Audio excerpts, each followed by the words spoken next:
Hello बच्चों, नमस्कार। कैसे हैं आप सब लोग? तो इस वीडियो को ज़रूर सुनना चाहिए उन बच्चों को जो यूपी पुलिस में डीवीपीएसटी करा रहे हैं और वास्तव में ही बच्चों के साथ कुछ गलत हो रहा है। इस वजह से ये वीडियो लेकर के आना पड़ रहा है और आपकी ये वीडियो भर्ती बोर्ड तक भी पहुँचे और ताकि बच्चों का दर्द उनको भी पता लगे कि उनके सेंटर्स पे जगह जगह क्या हो रहा है और ये क्यों नहीं होना चाहिए, उसके बारे में भी बात करेंगे। तो ये दो बच्चे हैं मेरे साथ खड़े हैं, आपने देखा होगा कि ये गौतम बुद्ध नगर डिस्ट्रिक्ट के ही हैं, जिस डिस्ट्रिक्ट से मैं वीडियो बना रहा हूँ। तो इनका डीवीपीएसटी गया गाजियाबाद, है ना, दोनों का।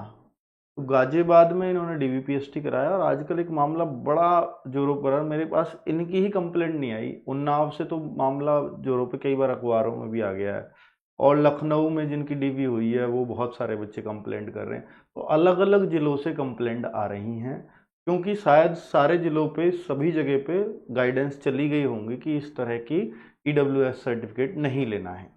इस वजह से अब हर ज़िले से कंप्लेंट आ रही हैं और उनको उन्होंने क्या देख रहे हैं और वो किस बेस पे कर रहे हैं उस के बारे में बात करूंगा। तो आपका नाम क्या है? अतुल मीना नाम है सर अतुल मेरा। मीना। और आपका? कृष्णकांत। कृष्णकांत।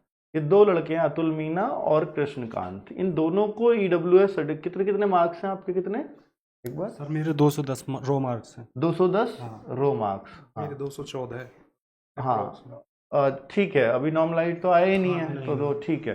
तो आपके 210 और आपके 214 ईडब्ल्यूएस में सेलेक्ट हो ही जाएंगे। आपको भी मालूम है कि ईडब्ल्यूएस कट ऑफ 187 पे गई है।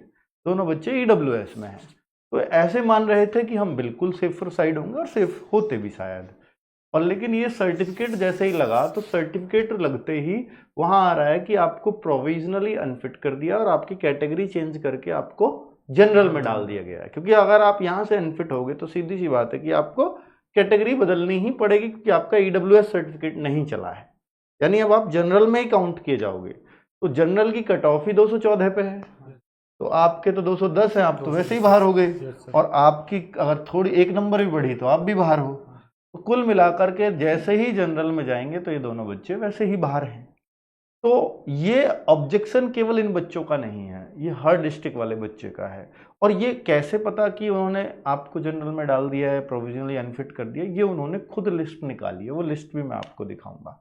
ठीक है, अभी थोड़ा सा साइड हो जाइए, एक मिनट बस मैं दिखा दूं। देखिए, हिंदुस्तान ने भी कवर किया है कि उन्नाव डिस्ट्रिक्ट की, जो मैं बोल रहा हूँ कि इन्होंने डीएम को भी ज्ञापन दे करके अपनी बात बताई है कि डब्ल्यूएस सर्टिफिकेट अंग्रेजी में होने से हमें असामान्य जो है अमान्य घोषित कर दिया। भाषा के आधार पर प्रमाण पत्र को अमान्य करने का काम सिर्फ रिजर्व पुलिस लाइन महानगर लखनऊ में ही हुआ है।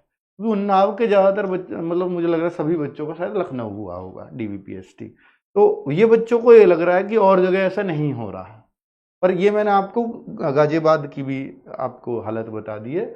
और ये उन्नाव की ही खबर थी कि पुलिस अभ्यर्थियों ने एसपी से मिलकर बताई पीड़ा, ज्ञापन दिया होगा, डीएम को भी दिया है, इनको भी दिया है और ये लखनऊ भी गए हैं। कुछ बच्चे इनमें से लखनऊ गए, लखनऊ भर्ती बोर्ड पहुंचे और भर्ती बोर्ड पर पहुंचकर कुछ बच्चों से ये कह दिया गया कि अभी आपकी हमारे पास फाइल नहीं आई है इसलिए हम बात नहीं करेंगे। शुरू में बात की, पर जब बच्चे ज्यादा संख्या में जाने लगे तो उन्होंने फिर ये बात करनी शुरू कर दी कि अभी जब आपकी फाइल आएगी हम तभी कुछ बता पाएंगे।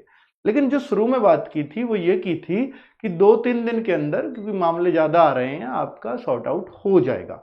ऐसे भी कुछ बच्चों ने मुझे बताया है, वो इन्फॉर्मेशन मैं आपको बता रहा हूं। और ये जो वो लिस्ट है जिससे इन बच्चों को पता चला है कि हम प्रोविजनली अनफिट कर दिए गए हैं और कैटेगरी चेंज। देखिए, जहां ईडब्ल्यूएस वाले बच्चे ये दिख रहे हैं ना सभी, मुझे तो लग रहा है कि हर बच्चे के साथ ही ये दिक्कत हो गई है, क्योंकि इतने सारों की कैटेगरी चेंज कैसे हो सकती है। ये तो खुद भर्ती बोर्ड को सोचना चाहिए कि भाई आपके यूपी में शायद ऐसे ही बन रहे होंगे सारे ईडब्ल्यूएस सर्टिफिकेट, वरना हर एक बच्चा, कोई बच्चा भी शायद नहीं मिल रहा है ऐसा। आप उनमें से किसी को फिट कर दे रहे हो, उनमें से किसी को अनफिट कर दे रहे हो। इसका प्रूफ भी दिखाऊंगा अभी आपको कि कैटेगरी चेंज प्रोविजनली, प्रोविजनल ऐसा लिखा है और फिट कर दिया।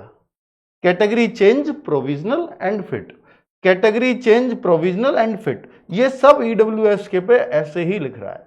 अनफिट वाला ये है, एब्सेंट वाला अलग है। तो ये जितने पे भी कैटेगरी चेंज लिख रहा है, इसका मतलब ईडब्ल्यूएस के बच्चे इतने सारे ईडब्ल्यूएस के ही होंगे, है ना। बाकी तो सब देखिए, इन सब पे मैंने निशान लगा दिए, कितने सारे, इतने ही रहे होंगे ईडब्ल्यूएस के इसमें, है ना, इस केस में। और शायद मुझे लग रहा है कि ईडब्ल्यूएस के शायद ये कैटेगरी वाइज भी बुला रहे हैं, तो सब ईडब्ल्यूएस वाली ही कैटेगरी है, सॉरी। तो ईडब्ल्यूएस में किसी को फिट कर दिया, किसी को अनफिट कर दिया है।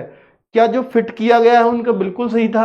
मैं अभी एक एग्जाम्पल लेता हूं, ये इन दोनों में आपको क्या फर्क नजर आता है। अब मैं आपको बोलूं कि भाई देखो, एक तो ये है कि इन्होंने हिंदी में लिखा, लिखे गए दोनों हाथ सही हैं, किसी ने हिंदी में भरा, किसी ने इंग्लिश में भरा, इससे तो कोई फर्क नहीं होना चाहिए।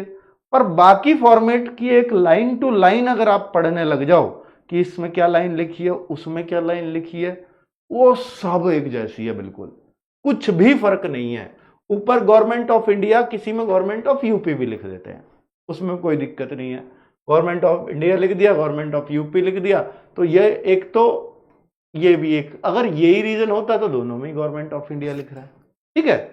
दूसरा एक और रीजन दिखाऊं कि भाई इसको, एक ये कारण है कि भाई इसने अंग्रेजी में भर दी अपने नाम की स्पेलिंग, इसने हिंदी में भर दी, क्या ये कारण हो सकता है? ये तो नहीं होना चाहिए, क्योंकि हाथ से लिखी हुई है तो कोई भी कर देगा। फिर जो सबसे बड़ा कारण बताया जा रहा है उनको, इस चीज का बताया जा रहा है कि सेंट्रल लिस्ट में है जी आपकी, ये तो स्टेट लिस्ट में होना चाहिए, तो यूपी की लिस्ट में होना चाहिए था। इस सेंट्रल लिस्ट का इनको हवाला दिया गया है। अब आप मुझे बताओ किसका है ये, आप में से? हाँ, आपका है, कृष्णकांत का है ये। और कृष्णकांत का बता रहा है कि ये मेरा दोस्त है, मैंने उसकी डिटेल छिपा दी, कभी उस बच्चे को दिक्कत हो जाए। ये आपके दोस्त का है? हाँ जी। तो बताओ कौन सा पास हुआ, कौन सा ये वाला पास हुआ, पास करके? 2 हाँ। तारीख को ये पास हुआ है और मेरा 3 तारीख को था ये। अच्छा, आप फेल कर दिए, आप हाँ, प्रोविजनली provisional फिट fit करे डाल हो और कैटेगरी चेंज कर दी category है, change। ये आपके पर लिखा हुआ है। हाँ हाँ, जी। तो बच्चे ये आपने देखा, दोनों ईडब्ल्यूएस सर्टिफिकेट बिल्कुल एक जैसे, और एक को उसमें सही मान लिया गया और एक को उसमें गलत मान लिया गया। जबकि सेंट्रल लिस्ट ऐसा नहीं है केवल एक पे थी, दोनों पे थी। और इसी को अब तो आगे ही बता रहे हैं, क्योंकि यहाँ सेंट्रल लिस्ट लिख रहा है, इसलिए हाँ जी, हाँ जी, इसलिए बाहर करा है। आपको यही कह के आप भी आगे आ जाओ, आपको सेम चीज सेंट्रल लिस्ट की कह के सेंट्रल लिस्ट दिखा के अनफिट करा कि provisional क्यों fit। फिर अनफिट हो आप, क्योंकि ये सेंट्रल लिस्ट लिस्ट है। हाँ बस। हाँ जी। तो फिर वो पास क्यों हो गया था? यानी अगर ये पास हो रहे हैं तो फिर तो ये भर्ती बोर्ड की गलती से हो रहे हैं कुछ लोग। 3 जनवरी को गाजियाबाद सेंटर पर हमसे पहले, मतलब मेरे साथ का लड़का था, उसे पास करा गया, उसका बिल्कुल सेम था, आपके जैसा ही हाँ, था बिल्कुल 3 जनवरी को ही। हाँ, ये तो उसका अब नंबर आपके पहले सामने था, एग्जाम्पल उसी भी दिन। दे दिया मैंने आपके सामने।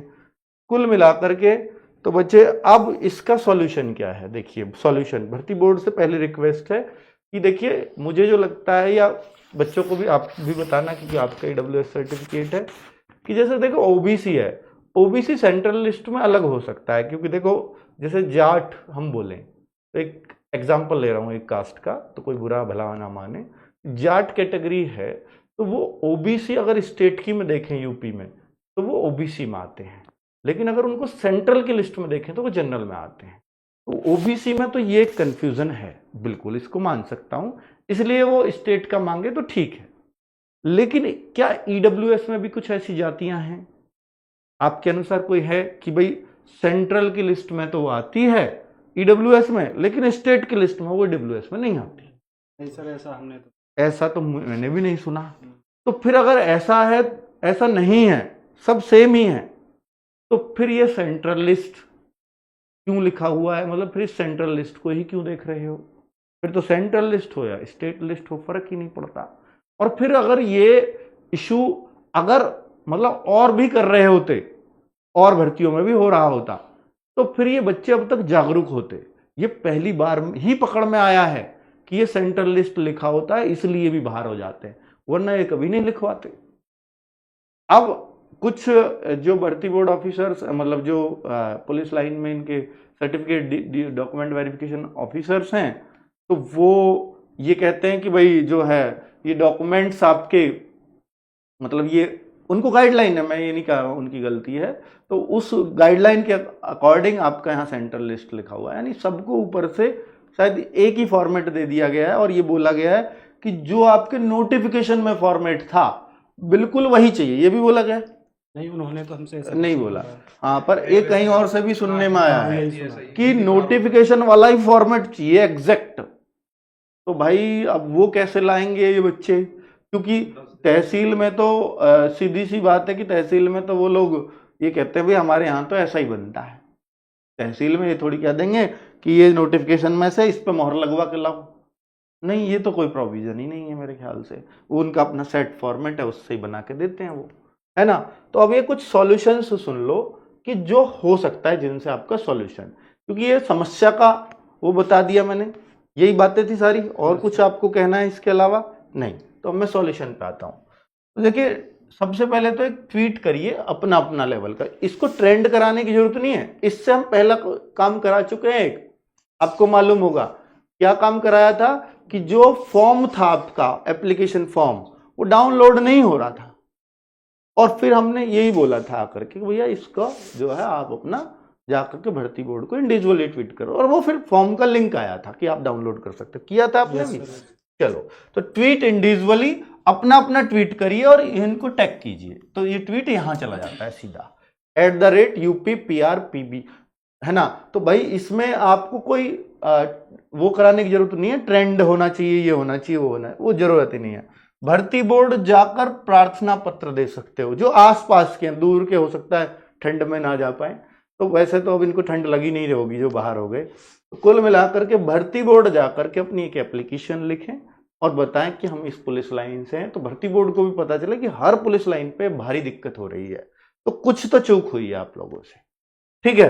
तो अब सबसे बड़ी बात है कि इनको वापस ही कर दिया, इनका सर्टिफिकेट वापस कर दिया ना? नहीं, वापस नहीं करा, अच्छा, जमा कर लिया। हाँ। अब जमा कर लिया तो अच्छी बात यह है कि अगर जमा ही कर लिया है तो फिर तो आपको उसको चेंज करने में बस लिस्ट में ही चेंज करना है कि आप भी फिट हो गए। प्रोविजनली फिट, कैटेगरी चेंज, ये तो बहुत सारे बच्चों को ले बैठेगा। डीएम को ज्ञापन दे सकते हैं, बिल्कुल दे सकते हैं, ठीक है। तो डीएम को अपने जिले में, भाई आप लखनऊ तक नहीं जा सकते, पर अपनी समस्या को लिख करके डीएम साहब को दे दीजिए। हर जिले के जो डीएम है वो आगे फॉरवर्ड करेंगे, तो जाहिर सी बात है कि पता लगेगा हर जिले में समस्या आ रही है। तो कुछ बड़ी समस्या हो सकती है, तो हो सकता है मुख्य सचिव साहब एक्शन ले, ठीक है। डीएम को ज्ञापन देने का मतलब ये है। भर्ती बोर्ड के नंबर पर कॉल कर सकते हैं, ताकि उनको भी बताओ कि मेरे जिले में मैं यहाँ करवा रहा था, तो बच्चों उनको भी पता लगे कि ये हर जिले की समस्या है। क्योंकि जब समस्या बड़ी होती है तो एक्शंस होते हैं और फिर उनके सॉल्यूशंस भी ढूंढे जाते हैं, क्योंकि इतने सारे बच्चे गलत नहीं हो सकते। और फिर अगर आपने किसी को फिट भी किया है तो वो फिट भी गलत है, फिर तो सभी अनफिट है ना। एक जैसा ही बन रहा था, मैंने अभी आपको दिखाया, एक फिट है एक अनफिट है ना। तो कुल मिलाकर के ये कुछ बातें थी जो थोड़ी सी गड़बड़ चल रही है डीबीपीएसटी में। ईडब्ल्यूएस कैटेगरी वाले बच्चे बहुत परेशान हैं। भर्ती बोर्ड इस पर हाथ जोड़कर रिक्वेस्ट है बच्चों की तरफ से कि इस पर संज्ञान ले और इन बच्चों की समस्याएं सॉल्व की जाए। थैंक यू, नमस्कार।